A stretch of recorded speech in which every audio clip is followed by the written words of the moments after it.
टेम्पोमुळे आम्हाला काढायला नाही भेटत आहे. मेन सीन काय इकडं आश्रमला आता ना, म्हणजे पिंगलसई खारापटीला आता ना एवढे मोठे मोठे खड्डे आले आहेत रोडच्या इथं. ते बघा गाड्यात बघा किती स्लो स्लो चालले आहेत. मेन खड्डे इथं झालेले आहेत मोठेच्या मोठे. डंपर पण जातात. काय काय कसे बोलत आहेत बरंच ना. चला पुढं चला. तिथं पण मोठा खड्डा आलेला, तिथं सिमेंट टाकलं आहे थोडंसं, माती भीती काहीतरी टाकलं आहे. जर असे खड्डे होत राहतील तर कसं. इलेक्शन जवळ आलीत म्हणून काहीतरी करा, जरा करा, काहीतरी करा सेवा, तर भेटेल मेवा. इथं तर धूळ एवढी उडते ना. आम्ही आहे ना तोंडावरती हे लावले आहे बघा, एवढी धूळ उडते, एवढी धूळ उडते, एवढ्या रोडची माती आलेली आहे. फार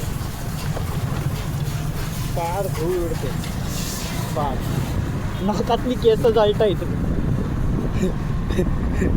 आता आजादी आली आमच्या गावाच्या इथं थोडीशी.